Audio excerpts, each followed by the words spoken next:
So both teams have their marching orders, and we'll get going again here in quarter number 3. And this will be a touchback as that sails over the end line. And the Texans set to come onto the field. They have the lead now. They'll be looking for some separation here as we begin the third quarter. I like the way you term that, because now I think they go a little bit deeper into their playbook.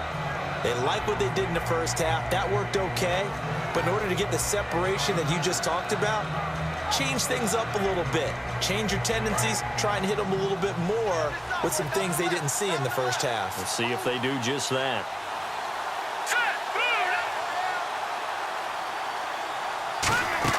They go play action here on first down. He sets to fire deep, and it drops down incomplete. Thought he might have had it. Instead, second down. Sure, that pass was incomplete as they made an attempt to get a big one downfield. But that's okay, because the second part of that is if you don't get the completion, at least you've told the defense you're trying to stretch them out a little bit, and they may have to change accordingly. Defense really showing respect to the deep ball here, playing off the receivers. Now it's Miller. He takes this for 3 to the 29. Sean Lee, the Pro Bowler, there for the tackle. It's been a struggle this entire game trying to move the ball on the ground. But every now and then you find a little chink in the armor, and that type of run right there lets them know that they can't stop every single run for almost no gain.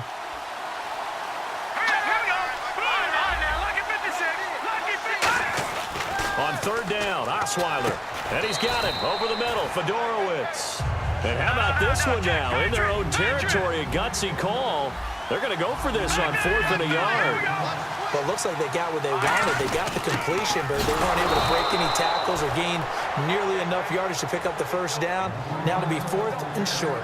I tell you, on 4th and 1, when you're way back on your side of the field, I thought this might just be an attempt to draw them off and get the first down that way. But they were going for it the whole time, and they wind up getting it. So the offense has it 1st and 10.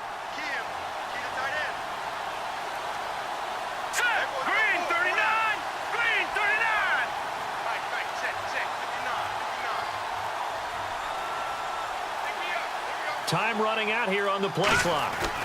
They keep it on the ground. This time it's Miller. And he puts his head down and gets up to the 42 for a gain of about 6. Well, so far this game has gone the way the defensive coordinator had hoped. They've dictated things. They've not let them run the ball very well at all.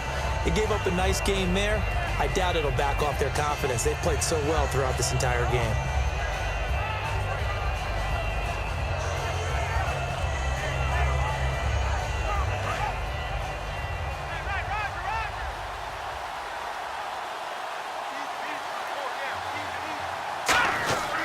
On second down, here's Miller. And very little daylight there. He'll get a couple up to the 44. Morris Claiborne makes the play defensively. And they're going to speed things up here. They'll try to run for it with Miller. And he's got a first down as he's up to the 48. It's a gain of 4 there, and it gives him a new set of downs. Ordinarily in short yardage, most people don't run a toss because it takes a little bit longer to develop. But some teams see it as a very physical type run because the amount of people that get out in front of the runner, offensive linemen, tight ends, sometimes an extra back, they like to run that play there and try and run over people.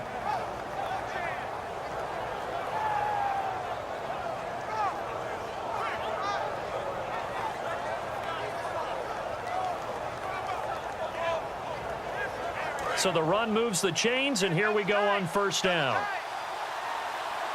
Miller, the lone setback. And he'll get it up the middle. And nowhere really to go there. He'll take this up just shy of midfield. Just a yard on the pickup there, and it'll bring up a 2nd and 9.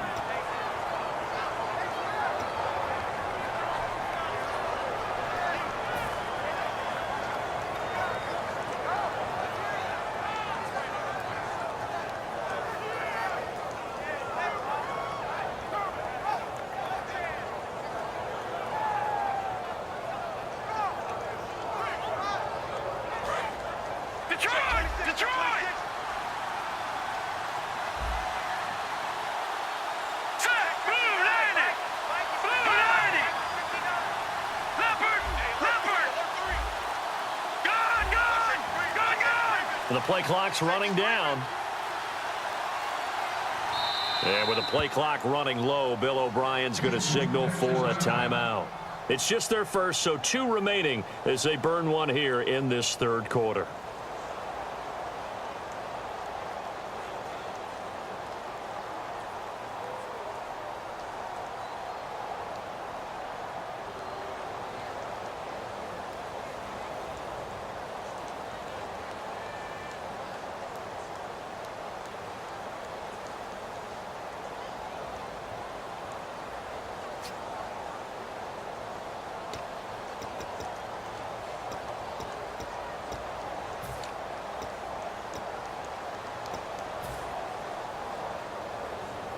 So 2nd and 9, the defense looking to put them in a bad spot here. Let's go! No, Jack, Patriot! Back that up, Philly, here we go! Play clock winding down. They snap it at 1. Now it's Osweiler. It's caught. Fedorowicz. And this time he's able to take it down to the 42. Give him 8 on the play, and they'll be faced with a 3rd and inches.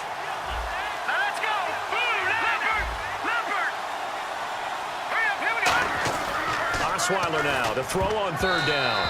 And that is incomplete.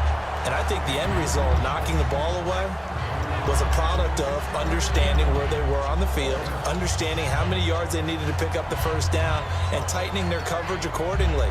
Gave them no gaps, no spaces, no real air in which to catch the football, and end up making a really nice play. Too long for a field goal, too short to punt. That in-between range, and they'll go for it on 4th down. They come out here in the I. 4th down, here's Osweiler. He finds his target, Fuller. Touchdown, Houston. Will Fuller, his 2nd touchdown of the afternoon, and the Texans will add on to their lead. Big 4th down conversion for the score, and the defense, that is a tough pill to swallow. Big time for them. How about them just deciding to go for it on 4th down? And, okay, forget the field goal, because that looked like an easy 3 points. Yeah, you might have had a defensive breakdown in there, but they pressed the issue and found a way to get it into the end zone. Give them big credit for that.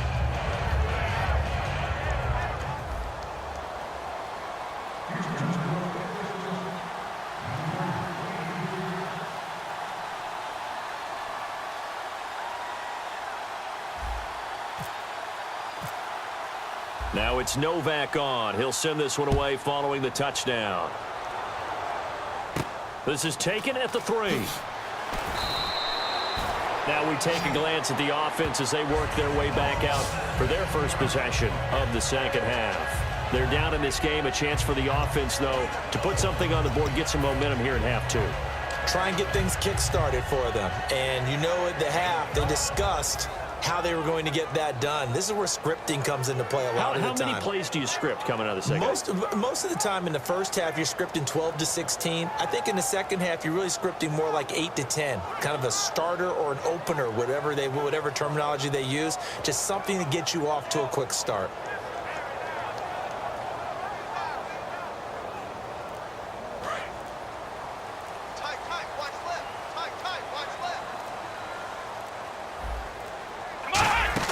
They'll try and get the running game going with Elliott. Credit him with a 1-yard gain there to make it 2nd and 9. Well, they held him to a short gain on that one, and it almost felt like on that first run, they were trying to just throw the jab at him. So how do you stop a jab? Get closer and smother it, just as they did on that last play. 9 yards still remaining here to pick up the 1st on 2nd down.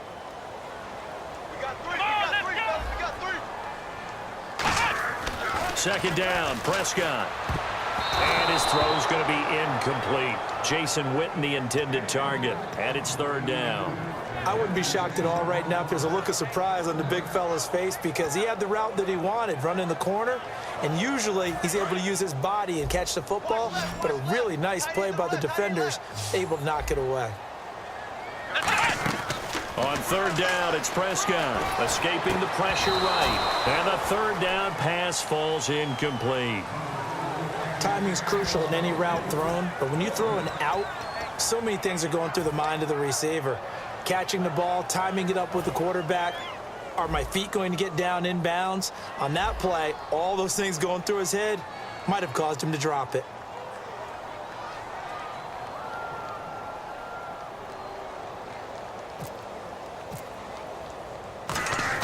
And they're going to fake it from deep in their own territory. And this is incomplete. A huge gamble, and it does not pay off.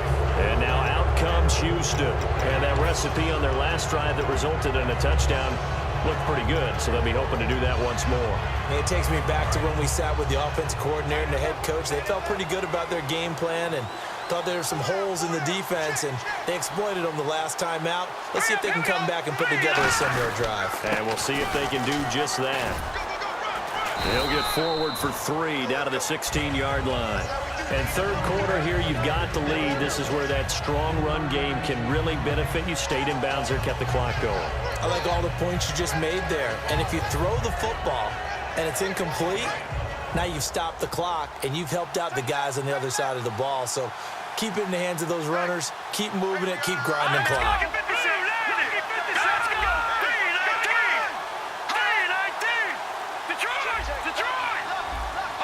They'll need to get the play off quickly.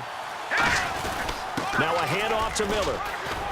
And they get to him quickly here as he stops right around the 13. 3 yards on the pickup. That's going to set up an interesting third and about 4 to go. Well, they were handed great starting field position on this drive, but now they face a 3rd and 4. They come up in an offset eye.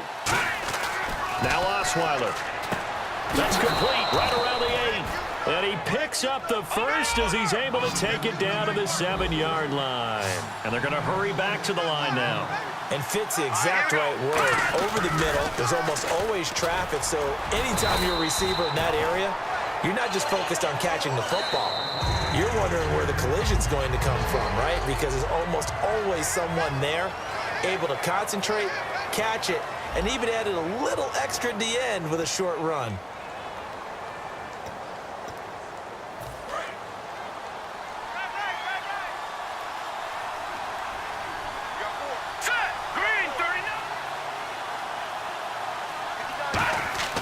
On second down, Osweiler setting up the screen for Miller. That'll go as a loss of 5, and that'll make it 3rd and goal. And that screen there on second down certainly didn't develop how they had hoped. Is that one they should have even tried, or is that one the quarterback sticks in his pocket? I think the latter. I like what you said there, because trying it is one thing. We can second guess just about every call. But in this case, when you realize that it's broken down, just throw it at the feet of your intended receiver so that no one can pick it off, right? You don't have the ball tipped up in the air, and you come back and try and pick up the first down on 3rd down. That way you don't lose any yardage. I'm wondering if the same thing went through your mind as mine. When I see a big man like that make a catch, all I keep thinking to myself is, big man with football. Look out, everyone. He may not juke you a whole lot, right? He may not run past you because of his size. You're talking about a guy weighing in the 270 range.